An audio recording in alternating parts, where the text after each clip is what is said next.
They were told, look, y'all are violating federal regs right now, and you're not Valiant Renegade. You're not small potatoes on YouTube. You're Disney. It's going to, people are going to know.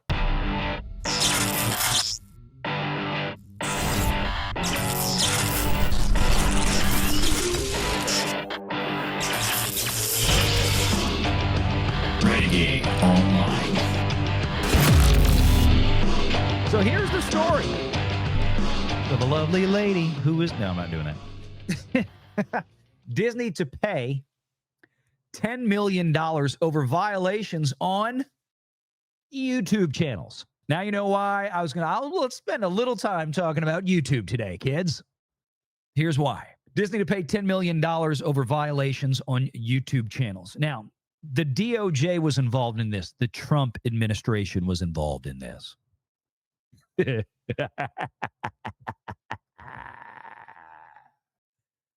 Isn't it just fun?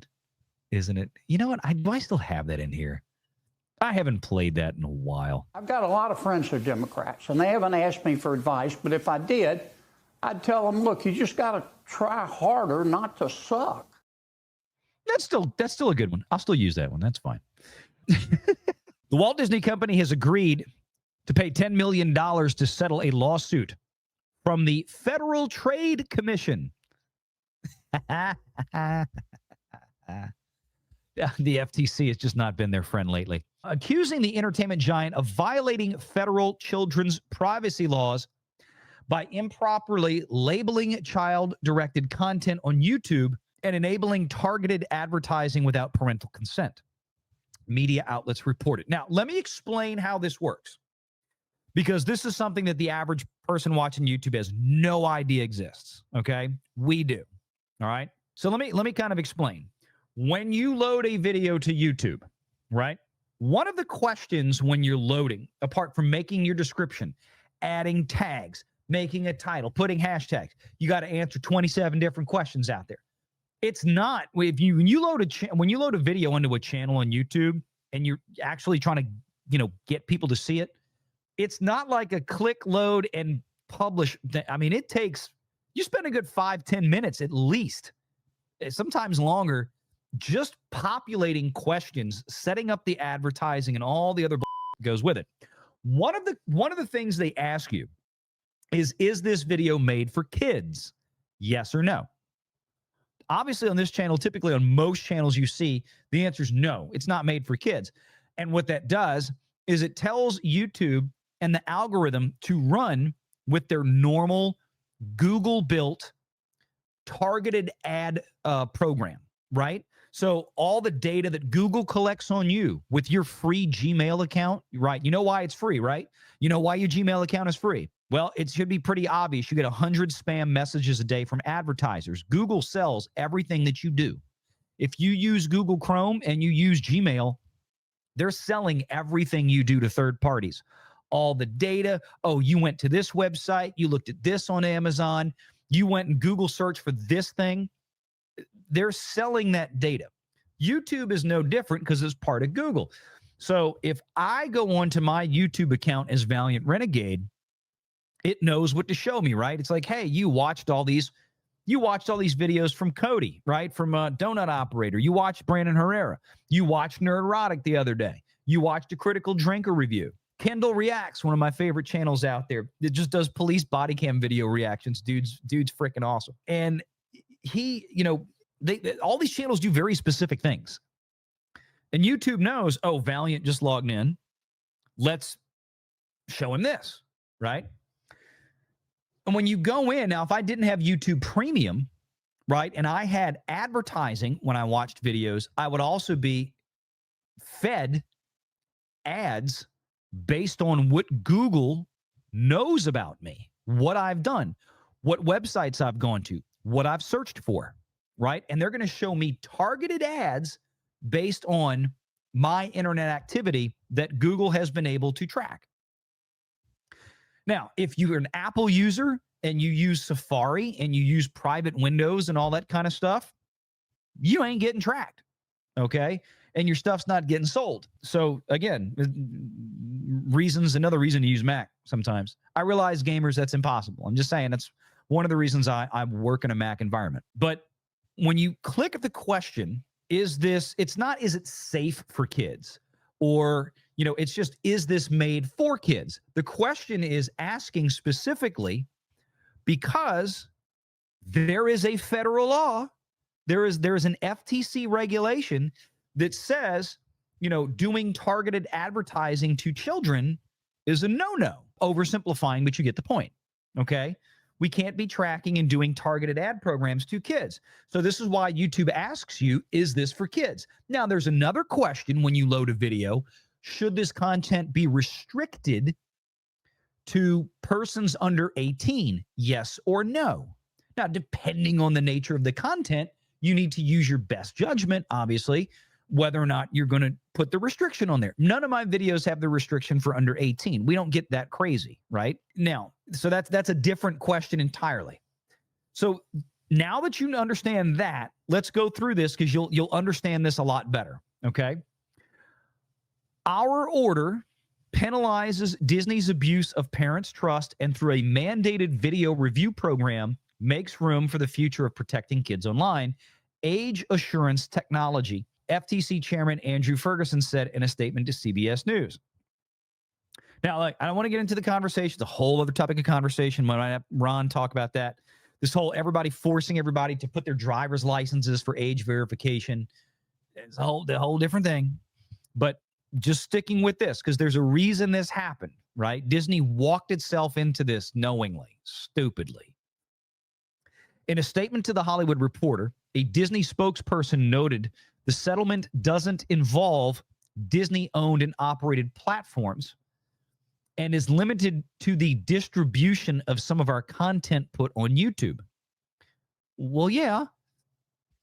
Disney has a long tradition of embracing the highest standards of compliance with children's privacy laws, and we remain committed to investing in the tools needed to continue being a leader in this space, the Disney spokesperson stated. Maybe Disney should try to be friendly to kids in other ways, like, not transing them. That would be helpful too. Just throwing it out. The 16-page complaint filed to the U.S. District Court for the Central District of California accused the Walt Disney Company, specifically Disney Worldwide Services and Disney Entertainment Operations. Now, if you're a YouTuber and you've gotten copyright claimed by actual Disney, there's a lot of fake accounts out there that file fake copyright claims pretending to be Disney or Universal. But we all know if we've ever gotten a copyright claim from Disney Worldwide Services, that's the one, right? So the same Disney Worldwide Services of failing to comply with the Children's Online Privacy Protection Act, or COPA, they all love their acronyms, and the FTC Act, Federal Trade Commission. The government wants the court to stop Disney's action, fine the company, and provide other appropriate remedies. The complaint accused Disney of failing to properly mark thousands of videos as, quote, made for kids on YouTube, as in Disney should have clicked made for kids, not like a Valiant Renegade video where I click not made for kids, okay? And again, that has nothing to do with the fact that we're doing dirty content, or you got bad words, or you've got something that would be adult themed or violence, and it had nothing to do with that. It's a question about the advertising algorithm that gets employed, okay? This allowed YouTube to collect personal data from children and serve them targeted ads, which by law, whether we agree with it or not, is a no-no online. Practices that are prohibited under COPA without verifiable parental consent, okay? The complaint cites examples from popular Disney channels such as Pixar. What else would Pixar be? Every video on a Pixar channel should be labeled made for kids. That should be the default setting. The default setting. Remember, these are all separate Disney YouTube channels. That should be the default setting is made for kids. It's freaking Pixar. Unless you put the gay stuff in it. Disney Plus, okay, so the YouTube channel for Disney Plus, Walt Disney Studios, which that channel would have the trailers for things like the Snow White live action movie and Lilo and Stitch. Again, made for kids. And Disney on Ice, where videos featuring characters from Frozen, Toy Story, Moana, and Cars were claimed to have been mislabeled. In some cases, nearly identical videos were marked differently depending on the channel, leading to inconsistent protections for young viewers, the lawsuit says. So what does that mean? Okay, so sometimes you will have a trailer or a clip from Lilo and Stitch, and it shows up. Well, let's not use that one because that's going to be Disney Animation or Disney Studios. Let's use Inside Out 2.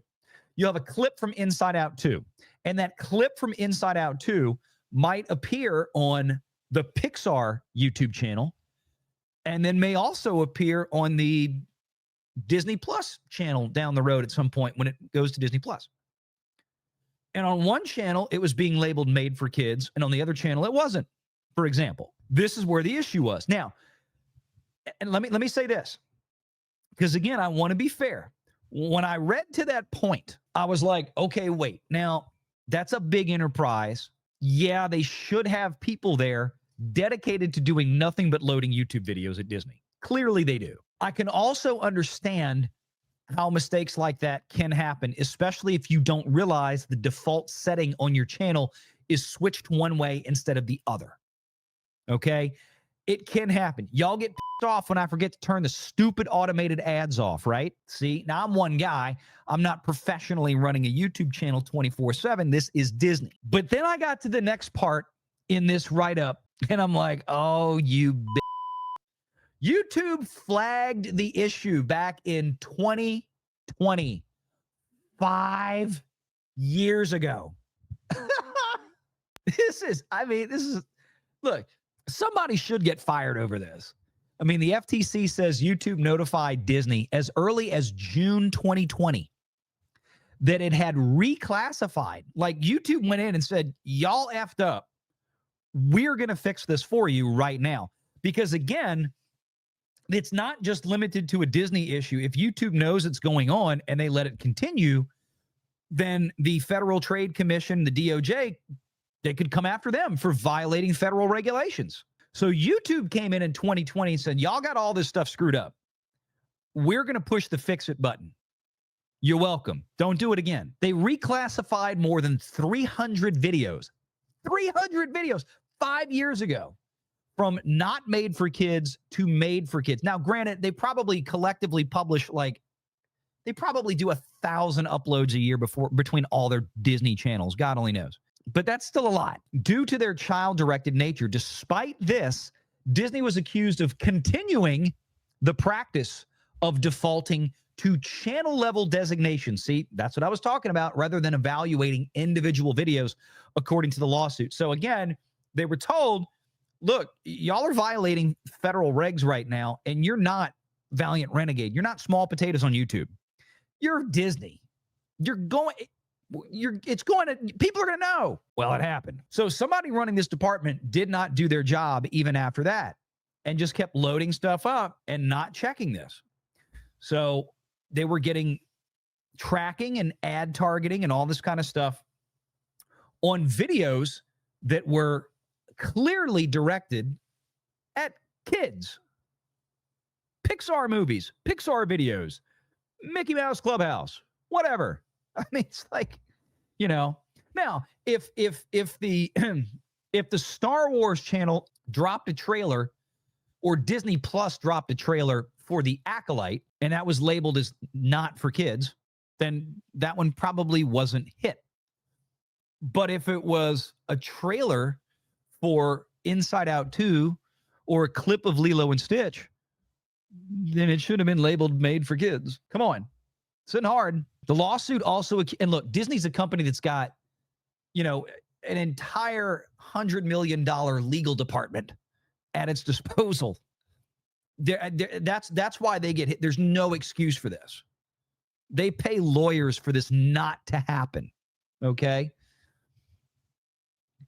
The lawsuit also accused Disney of benefiting, and this is the big part. Why did they do this, Valiant? Or why, if this wasn't an accident, what would have benefited Disney here? Again, I cannot adjudicate intent. We could call it gross negligence.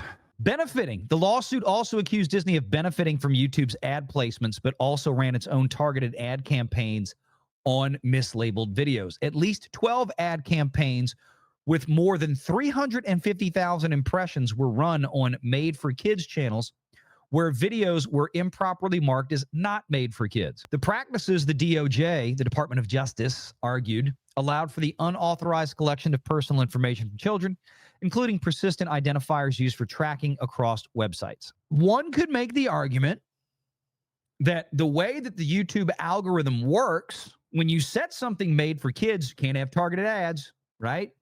Can't have data collection, can't have targeted ads. So therefore, that means the ads that run before those videos roll, mid-rolls, if they have mid-rolls, you don't get paid as much because they're not targeted.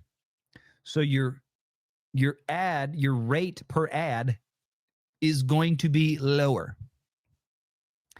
If you have it set to not made for kids, and ergo YouTube, Google is, okay, we know who this is. We can target an ad to this person. This guy's shopping for barbecue pits this weekend.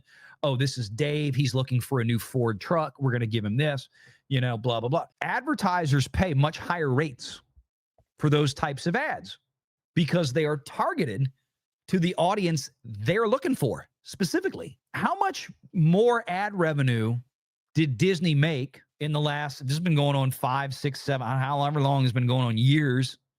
How much more ad revenue was Disney collecting because of misclassified videos? Might have something to do with that $10 million fine. I kind of don't think that the DOJ just pulled that number out of their ass. I'm not saying that they made an extra $10 million. I don't know what the figure is.